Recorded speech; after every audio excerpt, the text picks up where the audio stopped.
जम्मू कश्मीर में legislative assembly के चुनाव खत्म हुए। लोगों को अपनी चुनी हुई सरकार भी मिल गई, पर कई जगह कहते हैं कि जब आपको रास्ते में चलना है और बहुत दूर तक जाना है तो आपके रास्ते में कई सारी ऑब्स्टेकल्स होती हैं। आपको कई बार हार का भी सामना करना पड़ता है, पर जीतता वही है जो आगे चलता चला जाता है और उसको इन छोटी छोटी हारों से फर्क नहीं पड़ता। नमस्कार, आप लोगों का स्वागत है द अर्थ न्यूज़ में। मैं हूं साक्षी साहनी। मेरे साथ इस वक्त किश्तवाड़ से इंडिपेंडेंट एमएलए कैंडिडेट मौजूद हैं, जिन्होंने अपनी तरफ से पूरा दमखम लगाया। हालांकि जीत नहीं पाए हैं, पर बड़ी बात यह है कि कहते हैं ना कि जो हार कर भी जीत जाए उसे बाजीगर कहते हैं, तो वो अभी इस वक्त मेरे साथ हैं। सर, सबसे पहले आपका बहुत बहुत स्वागत है। गुड इवनिंग और आपका साक्षी मैम, और धन्यवाद आपके द अर्थ चैनल का। मैं सब व्यूअर्स। हाँ जी, एक चीज़ मैं आपसे बेसिकली पूछना चाहूँगी। आपने वहाँ से एक इंडिपेंडेंट कैंडिडेट के तौर पर जंग लड़ी जी। ऐसा क्या था कि आप किसी पार्टी के साथ नहीं जुड़े? लोग अक्सर जब भी किसी इस तरह के चुनाव में लड़ने की कोशिश करते हैं तो उससे पहले किसी न किसी पार्टी का सहारा लेते हैं, किसी न किसी पार्टी के साथ जुड़ते हैं। आपने ऐसा क्यों नहीं किया? इंडिपेंडेंट ही क्यों लड़ना चाहते थे आप? आप जानते हो कि जैसे बीजेपी वाले जो पार्टी वाले जो हैं उनका अपना आरएसएस वाले और बीजेपी वो जो कैडर होता है वो अपने बंदों को क्या क्राइटेरिया देख के वो चुनते हैं, भगवान जाने, हम इस के बीच में नहीं जा सकते। लेकिन वो और दूसरा जो कंपटीशन में वहाँ पे एनसी जो थी, नेशनल कॉन्फ्रेंस पार्टी जो थी, वो भी काफ़ी देर से जैसे अभी सजा साहब किचलू वहाँ से लड़ रहे थे। पहले उनके फादर साहब वहाँ के विधायक रहे 2-3 बार, अब सजा साहब रहे। तो मतलब वो अपनी डोमिनेंस को बरकरार रखना चाहते हैं। जैसे मोदी साहब ने भी पीछे बोला था कि वो जो घर की राजनीति तो ख़त्म करना चाहते थे, लेकिन ऐसा होता नहीं। मैंने ये अक्सर पाया कि जो भी राजनीतिज्ञ होते हैं वो अपने बच्चों को आगे इस पॉलिटिशियन फील्ड में लाते हैं। खैर, उससे हमें आपत्ति भी नहीं है। तो इसलिए हमने ये चाहा कि अगर हमें ये कैलिबर है, हम लोगों के भलाई कर सकते हैं, तो इसलिए हम एज इंडिपेंडेंट कैंडिडेट भी लड़ सकते हैं। और जैसा आपने देखा कि इंडिपेंडेंट कैंडिडेट्स भी 7 लोग आए हैं जम्मू कश्मीर में।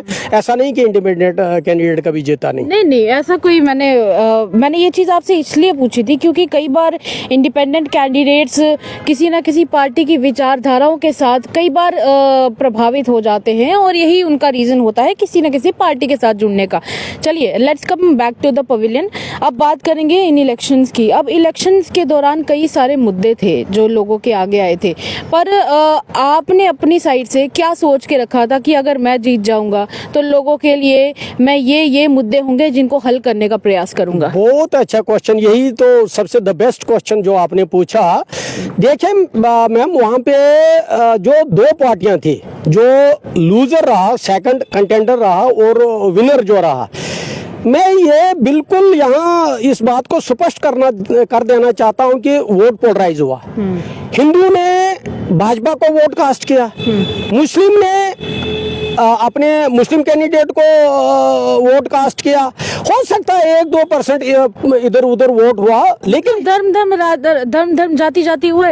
बिल्कुल, मैं यहाँ दावे से कहना चाहता हूँ कि ऐसा ही तो हुआ। और जो कि आगे हमारे नेशन के लिए और हमारे यहाँ के लोगों के लिए ये बिल्कुल कतई ठीक नहीं है कि किस डायरेक्शन में हम जा रहे हैं। धर्म के बुनियाद पर तो इलेक्शन हो रहे हैं, जाति पाति के बुनियाद पर तो इलेक्शन हो रहे हैं। और आपने ये इसमें दूसरा क्वेश्चन आपने ये पूछा था, कोई भी किसी भी नेता ने कहीं भी कोई भी काम नहीं गिनाए। कोई भी, जैसे आज के मुद्दे हैं जो डेवलपमेंट के मुद्दे हैं, ना ही कहीं स्कूल देने का वादा किया, नहीं कहीं सड़क देने का वादा किया, नहीं कहीं, मतलब कुछ भी नहीं। जैसे मैं अपने सरथल की बात बताऊंगा, मेरा मतलब मैं बेसिकली सरथल से बिलोंग करता हूं। जैसे मैंने दोनों पार्टियों को बताया, दोनों पार्टियों के जो समर्थक थे उनको बताया, भाई आपने आपने सरथल के लिए क्या कॉलेज मांगा? कॉलेज होना चाहिए, नहीं मांगा।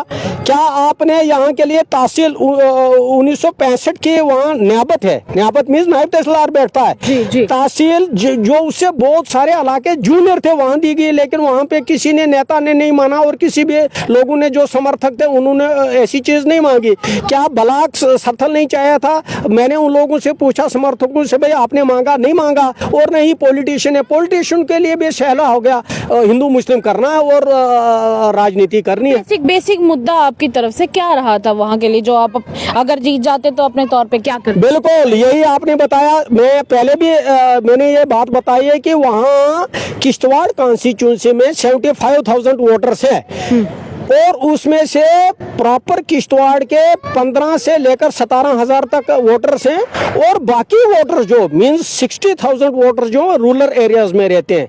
और रूरल एरिया में कोई सड़कें नहीं है, कोई पानी नहीं है, कोई बिजली प्रॉपर नहीं है। जैसे मैं आपको एक बात बताना चाहता हूँ, क्या ये रूरल एरियाज वाले जो हैं वो हिंदुस्तान के शहरी नहीं है? जैसे जम्मू वालों को सिटीजनशिप का हक चाहिए, हॉस्पिटल चाहिए, कॉलेज चाहिए, बाकी चीज सुविधाएं चाहिए, इसी तरह से गांव वाले के लिए भी चाहिए। लेकिन मैं गांव वालों को बार बार यही कहता रहा, भाई देखो आप पछताओगे। आज तक नहीं पहली वाली गवर्नमेंट ने वहां देखा था, नहीं ये 10 साल जो गवर्नमेंट रही पीछे रही इन्होंने देखा, आप पछताओगे आइंदा भी। लेकिन आज भी वो भावुक होकर, मैंने पहले ही बताया आपको कि किसी ने अपने धर्म जाति पर वो किसी ने बीजेपी और किसी ने अपने एनसी को वोट कास्ट किया, जो कि अपनी इस यूनियन टेरिटरी के लिए बिल्कुल हितकारी नहीं है। आगे बढ़ेंगे, बात करेंगे कि जिस तरह से अब तो चलिए इलेक्शंस का प्रोसेस कंप्लीट हो चुका है। अक्सर देखा जाता है कि इलेक्शंस का प्रोसेस कंप्लीट हो जाने के बाद जो कैंडिडेट्स खड़े हुए थे इलेक्शन में, वो लोग फिर उसके बाद गायब हो जाते हैं, दिखाई नहीं देते हैं। लोगों के हिसाब से बात कर रही हूँ कि लोग अक्सर कहते हैं कि वो लोग गायब हो जाते हैं और उसके बाद वो जनता के बीच आना जाना छोड़ देते हैं। क्या आप आगे भी जनता के बीच में, खासकर किश्तवाड़ की जनता के बीच में आते जाते रहेंगे, उनकी समस्याओं को हल करते रहेंगे? Again this is a good question. जैसे मैं बताऊंगा आपको कि मैंने जो ही इलेक्शन हो रही है 18 तारीख की डेट खत्म होगी, क्योंकि हमारा पहले फेज में इलेक्शन था, तो उसके बाद फौरन बाद मैंने तकरीबन 100-200 लोगों की मीटिंग अपने घर में बुलाई। और इसीलिए मैं, क्योंकि या तो ये पॉलिटिक्स में आना नहीं है, या तो इस फील्ड में आना ही नहीं है। अगर आए हैं तो बिल्कुल पीछे हटना नहीं है, लोगों के काम करने, जायज काम करने, जो भी होगा वो करना है और लोगों के मसले मसाइलों को उजागर करते रहना है और पॉलिटिक्स में बिल्कुल कंटिन्यू रहना है। ऐसी बात नहीं है कि हार गए तो हम घर बैठेंगे, ऐसी बिल्कुल बात नहीं। मतलब आप आगे भी लोगों के बीच में निकलते रहेंगे और लोगों का साथ देते रहेंगे? बिल्कुल मैम, जैसे आपने भी पहले बताया, स्वामी विवेकानंद जी ने बताया कि अगर बड़ी जीत के लिए छोटी छोटी हार भी हो जाती तो उससे घबराना नहीं है,